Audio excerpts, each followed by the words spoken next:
A'udzubillahi Bismillahirrahmanirrahim. Alhamdulillahirabbil alamin wa bihi nasta'inu ala umuri dunya. Wassalatu wassalamu ala asyrofil anbiya'i wal mursalin sayyidina wa maulana Muhammadin wa ala alihi wa sahbihi. Pada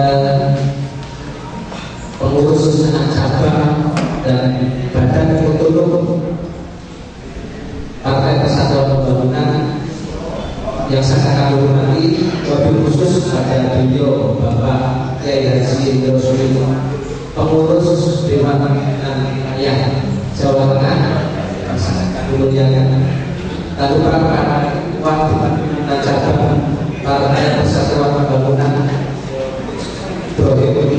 yang sangat kami taati. Pada kesempatan sore ini kita memasuki sidang pleno yang pertama, yaitu pengesahan materi. Setelah nanti sidang pleno pertama ini, mungkin nanti ada arahan-arahan dari Dewan Pimpinan Wilayah yang akan disampaikan oleh beliau Bapak Kiai Haji. Untuk secara resmi sidang pleno pertama ini kita buka dengan bacaan basmalah.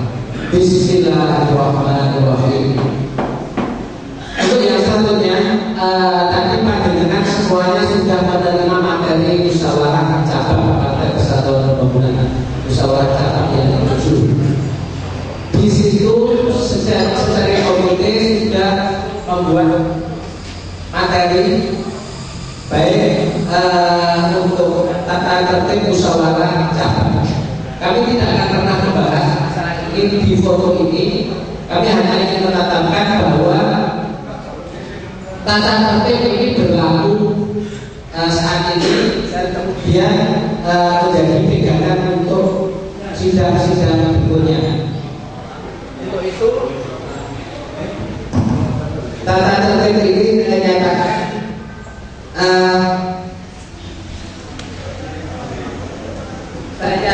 untuk disahkan menjadi tata tertib musyawarah cabang Partai Persatuan Pembangunan. Setuju? Oke. Terima kasih. Untuk yang selanjutnya, kami minta beliau dari Dewan Pimpinan Wilayah Partai Persatuan Pembangunan untuk memberikan arahan-arahan, karena di dalam tata tertib di sini disebutkan bahwa nanti membentuk formatur itu terdiri dari satu DPP, kemudian satu orang pengurus DPP, kemudian satu dari Dewan Pimpinan Cabang, yaitu nanti beliau Gus Sucipto, kemudian satu orang dari Majelis Pertimbangan Cabang, kemudian wakil satu orang dari pengurus anak cabang, tetap nanti dengan semua yang ada. Atau mungkin kalau bisa nanti sekalian satu paket. Jadi dalam forum ini bisa menentukan yang lain. Misalnya tentukan sekaligus pemilihan ketua, sekretaris, saudara satu paket. Nah itu nanti bisa menjadi formatur. Kemudian nanti ditambah dari DPW atau DPW. Ini mungkin seperti itu. Untuk menyingkat waktu karena waktu juga sudah sore, waktu sepenuhnya untuk memberikan arahan-arahan untuk musyawarah cabang ke-7 Partai Persatuan Pembangunan Temanggung pada beliau Bapak Kiai Haji Indro Sulimo.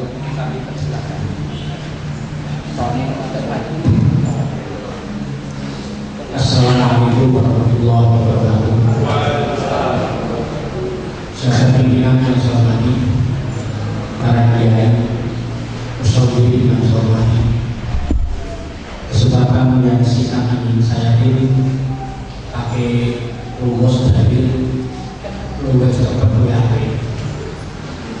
Kemudian itu katanya, sebab kalau berlama-lama kemudian bisa juga akan mengganggu aktivitas sebetulnya, tetapi semua akan ada dengan. Oleh karena itu saya ingin menyampaikan beberapa poin saja, sehingga tidak mudah-mudahan tidak banyak minta waktu. Yang pertama, kita semua harus menyadari secara utuh bahwa P3 P3 ini partai politik. Kata pembuka sebilang P3 politik berarti harus dipahami pula bahwa partai politik adalah aset bangsa, modal dasar pembangunan. Kalau kata partai politik adalah modal dasar pembangunan, aset bangsa, berarti pemerintah harus ikut bertanggung jawab kelestarian kelangsungan kehidupan berpolitik dan partai politik. Dimohon kembali satu. Kalau itu kodanya, berarti kalau terjadi gunjang ganjing di satu negara tentang partai politik, maka yang rugi hanya adalah pemerintah. Lepas daripada kepentingan apapun. Persoalan ini tidak tahu yang diinginkan para elit publik itu kayak apa saya tahu, di otak mereka saya tahu. Tetapi kenapa ada pengusaha yang sekarang ini ternyata kehidupan berbangsa dan negara, kehidupan berpolitik itu kok makin tidak nyaman? Tidak nyaman, tidak harus dihapus mafia, tidak nyaman. Ketidaknyamanan ini pun akan menimbulkan gonjang-ganjing di republik ini. P3 karena partai politik yang tertua di republik ini. Kalau saya tertua, karena dulu waktu 3 kan partai politik tertua kan P3. Golkar belum partai, kan? PDI, PDI umurnya tua P3, ya kan? Ada P3 adalah partai politik yang tertua di republik ini, dan P3 sekarang ini satu-satunya partai yang berasaskan Islam, satu-satunya. Karena satu-satunya maka tidak ada partai lain yang berasas Islam, yang semula asas Islam pun sekarang bukan asas Islam. Saya tidak pernah beli contoh PKB bukan asas Islam, PKS bukan asas Islam. Tinggal P3 apa kita sudah lama. Sehingga dalam konteks Islam ini ada pemikiran kalau saya membaca pidato John Bush yang terakhir, justru terakhir sebelum lengser. Salah satu kehidupan kehidupan agama Islam menjadi ancamannya, dan Islam yang diancamannya adalah Islam Ahlus Sunni. Catat, Ahlus Sunni ini pidato Yesus. Seorang Yesus yang adalah presiden Amerika itu akan mempengaruhi seluruh pemikiran-pemikiran di dunia ini yang tentu tidak di Islam. Baca itu. Sehingga kalau sekarang P3 karena partai Islam, asas Islam, kulluhum minal muslimah, diacak-acak itu dalam rumus itu sudah tentu. Persoalannya, kebangetan saya acak-acak, atau kebangetan saya jadi diacak-acak, kan tidak bisa. Kebangetan saya acak-acak, kebangetan saya jadi diacak-acak. Kebangetan saya itulah kebangetan saya gelembir juga persoalan. Dan saya secara vulgar saya merasa saja karena Jawa Tengah saya ini umur yang tertua, bukan tua ilmunya, umur saya tertua. Jadi kalau saya pernah dari besok sisa kata Pak Jipun, pun sangat Imron. Kalau Pak Ipan kan di Anyara kesini, justru kata udah foto-foto itu pantang itu. Ya. Ini sampai saatnya hari ini ada bocoran, baru bocoran dari wartawan Istana. Ini baru kali bocoran karena mendapatkan baru. Ada bocoran dalam P3 karena partai Islam dan partai yang Ahlus Sunni dan kekuatan NU terbesar itu di P3. Kekuatan NU itu di P3 malah di berarti kan tidak.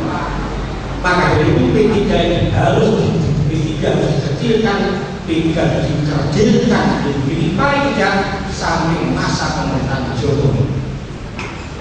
Bayangkan, kalau itu terjadi dari PR kita besar, PR kita luar biasa.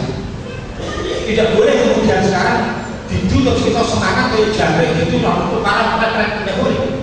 Maka P3 di bawah kepemimpinan Ketum 4 Januari, DPW di bawah Wiswati. Perintah konsolidasi, perintah organisasi, dan perintah hasil muktamar Jakarta.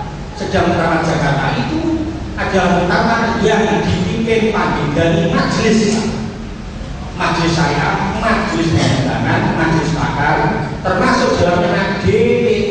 DPP itu dalam anggaran dasar pasal 12 yang dulu itu terdiri dari pimpinan majelis, terdiri dari pengurus harian, terdiri dari badan otonom, itu namanya DPP. Kalau pengurus harian DPP baru lain, itu anggaran dasar. Sehingga dari kacamata Mahkamah Agung menilai Muktamar Jakarta itu sah. Mahkamah Agung sah karena memang memenuhi ketentuan organisasi dilaksanakan oleh DPP Kota Bali pimpinan majelis yang tanda tangan langsung dan adalah musibah yang maka proses berikutnya adalah keputusan Mahkamah Agung nomor 61 kan itu tahun 2012. Keputusan Mahkamah Agung itu sifatnya final dan mengikat, Bapak sekalian. Sekali lagi, putusan Mahkamah Agung itu final dan mengikat. Belum pernah terjadi di Republik ini sejak merdeka. Itu keputusan MA yang mengikat dan final, tapi Menteri tidak melaksanakan. Belum terjadi dari masa Presiden Jokowi oleh Menkumham. Pasti ada sanksi roh. Harus sesuatu yang salah dalam hukum. Tetapi ini kemauan penguasa. Oleh karena itu kalau tadi saya mendapat bocoran dalam P3 harus dikecilkan oleh dibesarkan sampai pada waktu. Oke, dia mendapatkan itu. Persoalan kembali pada kita. Maka kembali bahwa karena putusan MA namun putusan MA ini pada final, sedangkan Menkumham yang dinilai oleh tidak membuat keputusan SK yang punya dasar. Ini biar terbuka.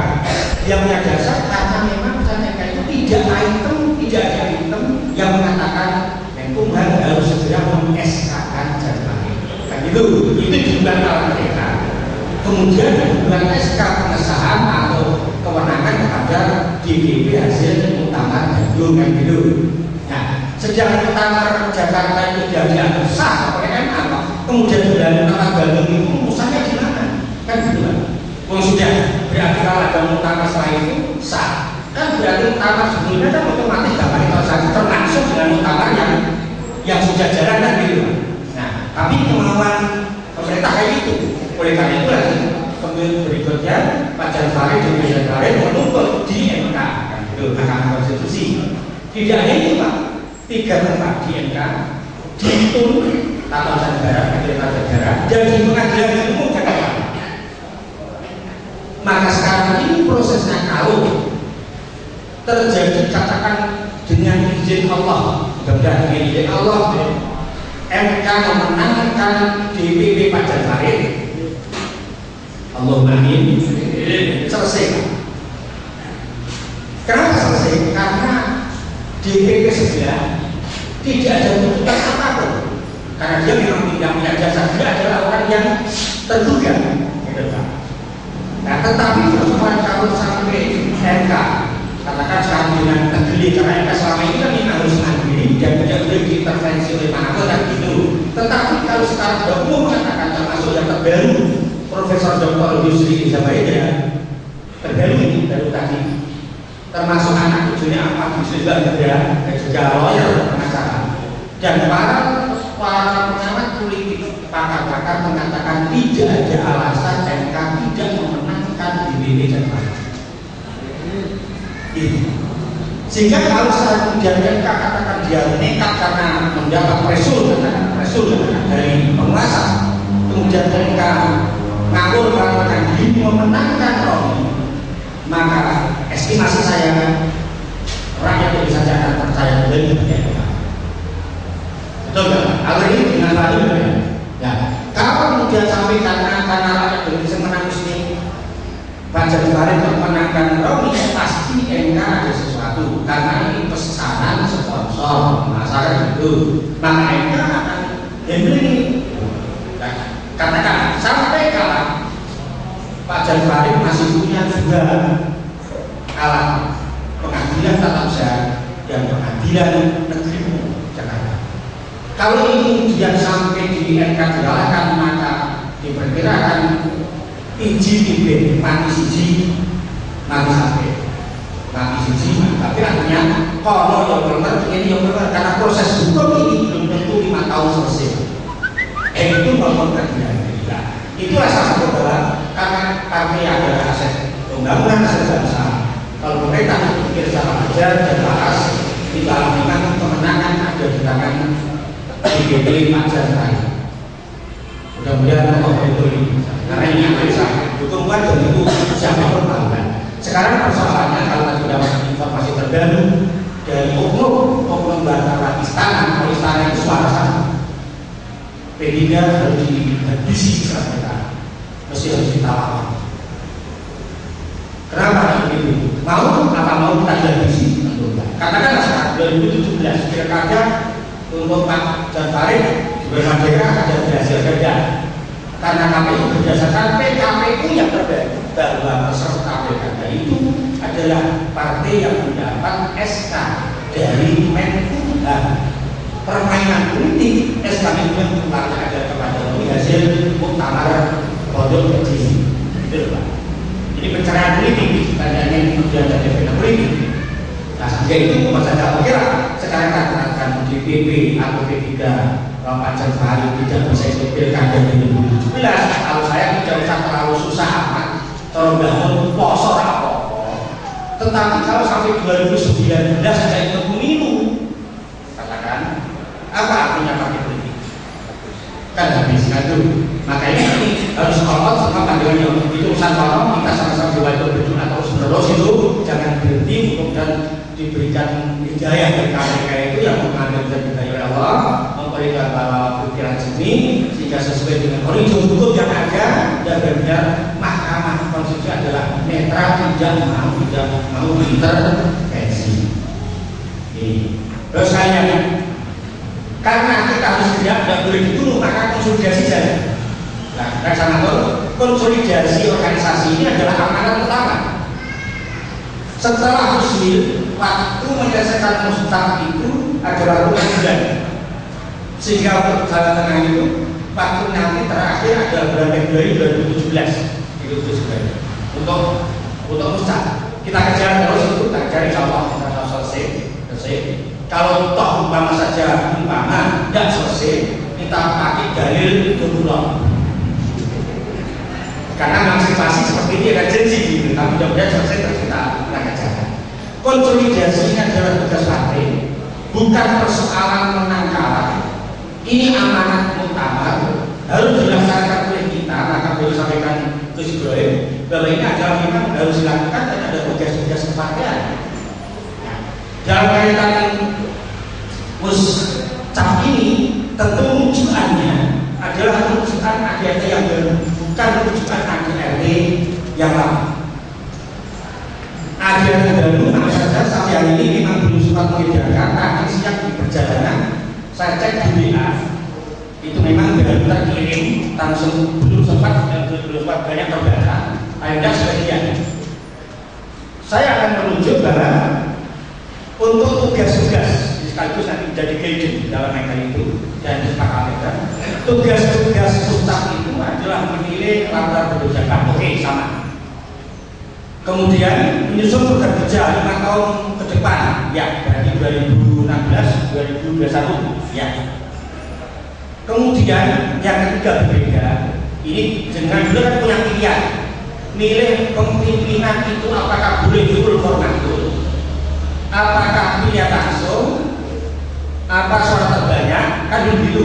Sekarang ya, pemilihan ketua itu tersendiri.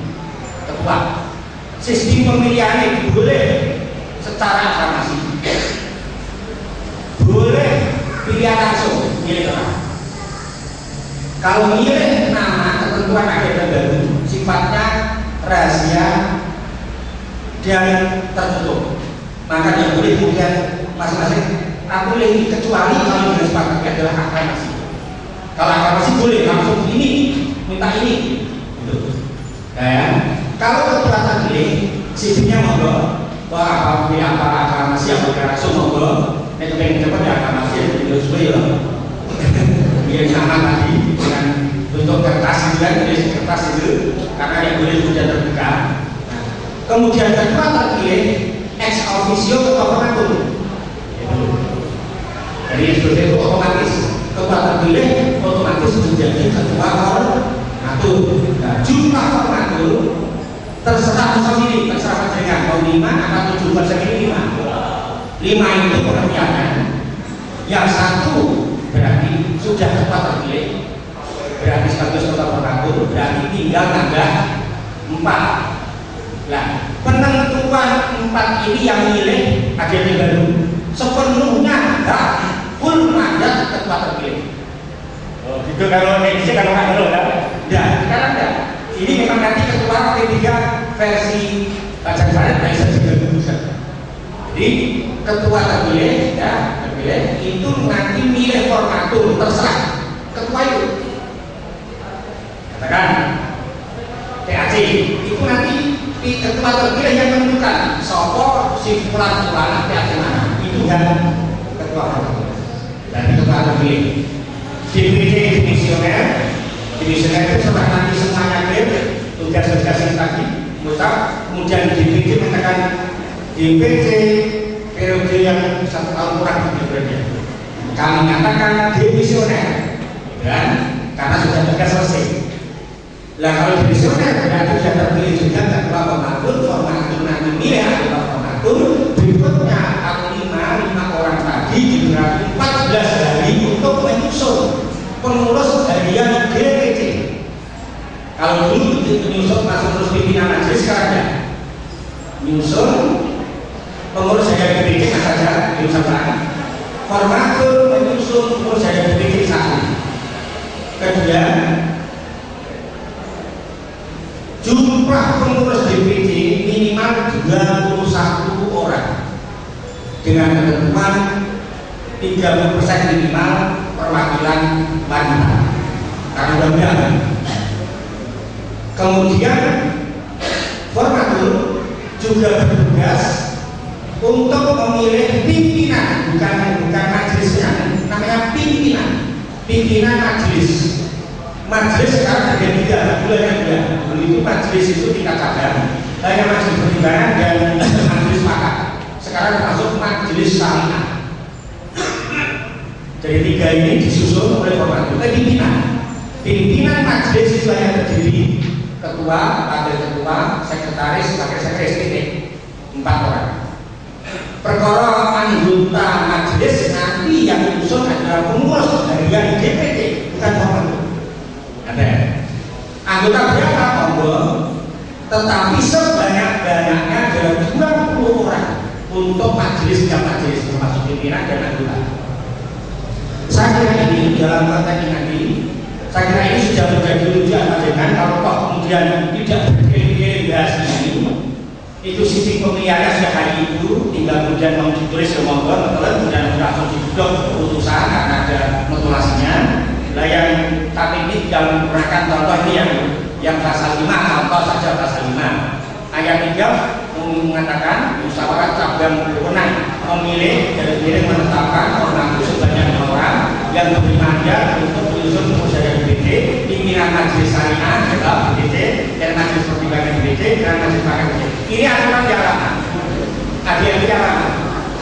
Ada baru hanya memilih menetapkan tadi oleh formatur pimpinan majelis itu. Ini bukan tugas. Saya kira nanti nanti dirubah ya.